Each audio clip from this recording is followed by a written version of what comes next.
Hey there, I'm srcmake. Today I'm going to be teaching you about what Docker is. I'm going to show you how to install Docker. We're going to make our own Docker image together, and I'm going to show you how to share that Docker image with other people. So as usual, I've got my website open, and it's got all the commands for Docker and a bunch of examples, demonstrations. So if you'd prefer to use that as a resource instead of this video, or maybe after this video you want to look at it, feel free to click the link below this video. It'll take you right to this webpage, and while you're down there you can also click the subscribe button to this YouTube channel. So what is Docker?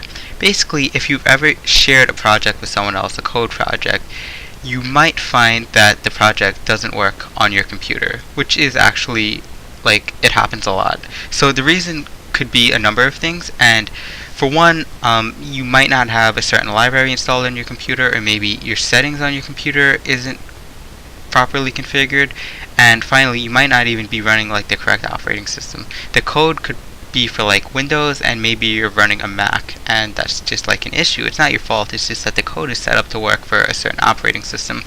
And you know, in this age, everyone uses whatever they want, and that it shouldn't be an issue, and it's not anymore because of Docker. So basically, you have your own host operating system. Like for example, I have Windows 10 running on my own machine. But then you have a Docker operating system installed in your computer, which can be whatever the project needs it to be. So you've got your host operating system, then you've got the Docker operating system, which is really low resource. It's not like a normal virtual machine, which consumes a lot. It's just minimal, which is really good.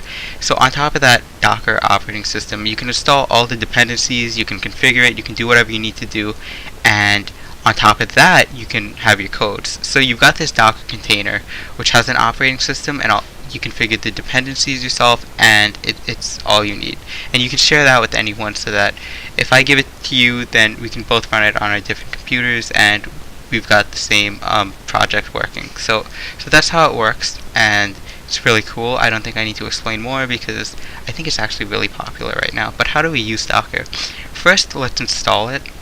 I'm not going to be going over these commands because I already did it for my virtual machine, so I don't want to do it again. And instead, I'm just going to say go ahead and click the link below this page, and you can do these commands yourself. Basically, we install curl, we get the latest version of Docker, so we make sure that it's not like some old version, and yeah, we just install it. So this particular command, like these commands, works for Ubuntu because that's the Linux version I'm using. But if you're not using Ubuntu, then you can click this link and just find whatever Docker you need for your operating system. So if you're using Windows, you can click around and, you know, just find the whatever you need. Go ahead and do that. So once you have Docker installed, you'll know because you'll have this command right here, and this is the part where we're going to start doing our own stuff. So I've got my Ubuntu virtual machine running right now, and let's open a terminal in this Docker folder. And we need it to be pretty big actually, so let's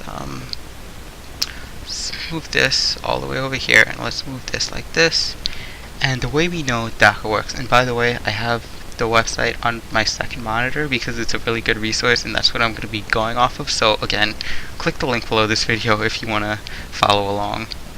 But if you just want to watch, then you can see we're going to do sudo docker run hello world, and when you do that, the password, you can see that hello from Docker. Yes, this is how we know that Docker is running correctly and it's installed on our machine. That's it.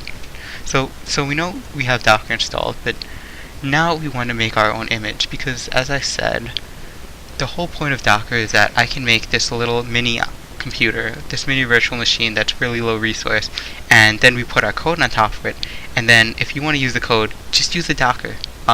You use the Docker to run the project on top of, and you know it'll work. You don't have to worry about it working on your own computer. So to get that working, the first thing we want to do is we want to find an operating system for our Docker container. So we're going to do sudo docker search Ubuntu, and what this does is going to say, okay, let's look for a version of Ubuntu for our Docker image to be based off of. And we see that, let me see how this looks. I'm blocking a little bit of it, but not a lot, so let's move this. Actually, I can make myself a little bit tinier. Okay, perfect. So back to business, we see that there are a bunch of Ubuntu images, which are basically like Ubuntu is installed as the operating system for the Docker container, and we'll just pick one. This one has 7,000 stars, which is much better, so that's the one we're going to be using.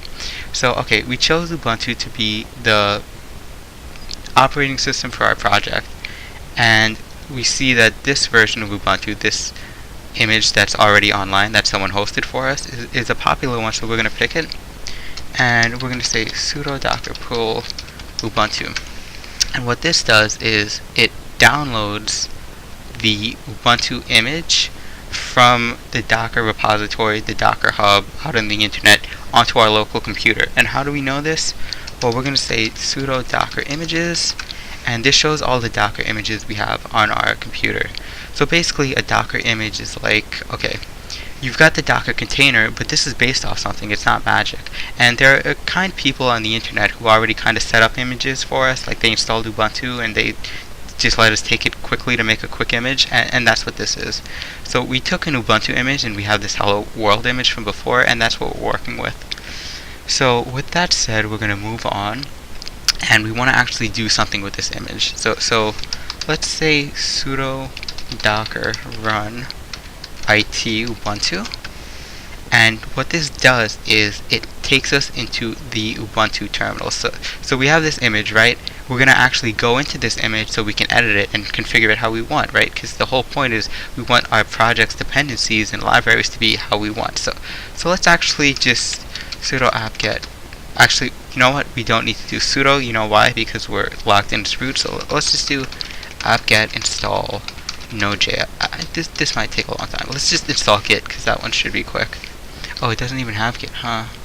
I think we would have to sudo apt-get update. So let's just pretend, for the sake of this, because I don't want to spend too long, let's just say you wanted to install something on your the operating system on your container. This is where you would do it. This is where you say apt-get install what I need. And if you want to set it up, you set it up exactly how you want. So now we're gonna exit. I think we exit next. Yeah, exit. So we set this up the way we wanted to. Pretend that we did. We exit out of here. So now this image is set up the way we want to, but we kind of want to rename it, right? Because we're not going to really remember that this was Ubuntu. Let's pretend we did something special with it. So we're going to set it up with a special name so that we know. So we're going to say sudo docker commit, which is like git actually, if you know what git is. And we're going to say set Ubuntu up with Node.js. So if we needed Node.js on our container, then let's pretend we install Node.js over here. Then this would be good for us. So we're going to say author is srcmake, and this could be your name. So we said sudo docker commit because we're saving this, and the message name is set Ubuntu up with Node.js, so we know what we did, and we're saying that the author is srcmake, and we're saying that we need to pass which container, which image that we're updating, and the one we're updating is this Ubuntu image, right? But the actual name for this image is actually this right here. So pay attention to this, make sure you know what this is, because that's the container ID is what it's called. So what is it? 5B7 A491 D2 F9C. And now we have the container name, and now we're going to rename it. So my Node.js Ubuntu, which is what the name of the image is going to be. So let's go through this one more time. Sudo docker commit because we're saving a new image, we're making it our own image.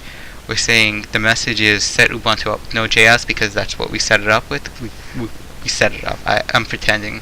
We're saying that the author is srcmake because sometimes you might be sharing with other people and you update a command and they need to know who updated it last.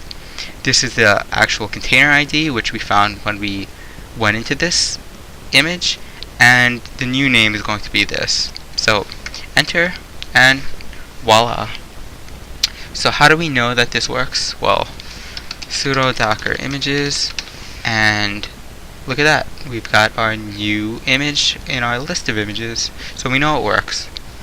And so that's it basically. We know what the image is, we made our own image and we can configure our own image like that.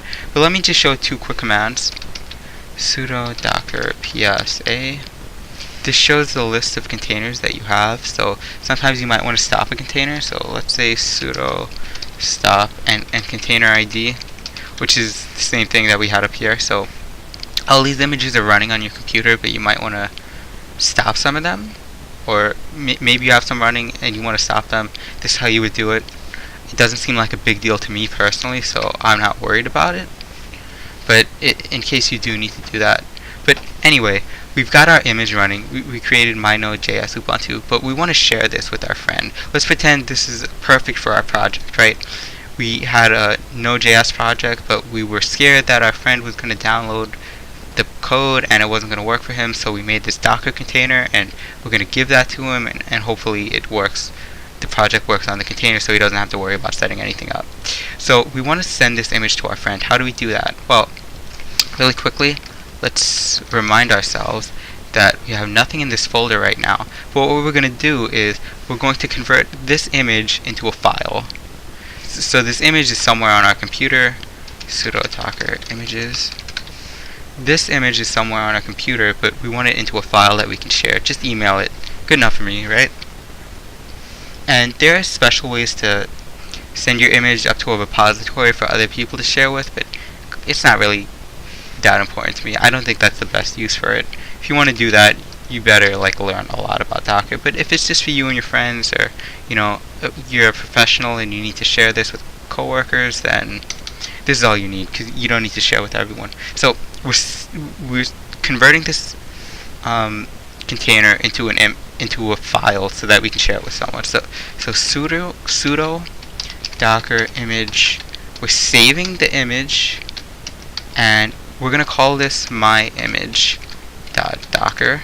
You don't actually need .docker, so I'm not gonna put the extension. So we're saving this, and we need to put our image ID, which is 50C9A2DAFDO. What is it? D? So sudo docker image save. We're saving the image. The name of the file that we're creating is my image, and this is the ID. Actually, I messed it up, didn't I? Ooh, pressed the wrong key. I keep messing this up. Hope this works. Great. So you see that we saved it with this command.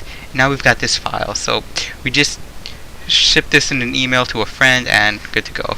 They have, or maybe we can even save it with the project on Git, and everyone's happy. They've got the Docker image. And how do they use it? So we send this to someone, but how do they use it? Or maybe we get this ourselves. Well, the command to do that is sudo docker image, but this time we're loading instead of saving, and we're just gonna load the file name. That's it. So we load the file name, and yeah, that's it. Now we have it in our list of images, which was actually, I wonder. No, okay. Let's not do that for this video, because this video is doing well. So sudo docker images, and it's on our list as we expected. So that's how you save your Docker image to a file, and how you can load that file back into your computer with your Docker commands. So that's basically it. When should you use Docker? Basically anytime the project has some crazy dependency that depends on operating system or something special like machine learning, or if there's just some library that is a little bit of a hassle to get working on your computer, just put it on a Docker thing and a Docker container and just give it to the other person, and that's way more professional, way more easy. It means you're doing a good job, and it's really not that hard. Was that really hard? Not really. So again, I'm srcmake. All this stuff was on my website, so if you want to read about it, or you want to just bookmark this page so you remember later how to use Docker, then go ahead and do so. And yeah, I'm srcmake. Thanks for watching. That was Docker.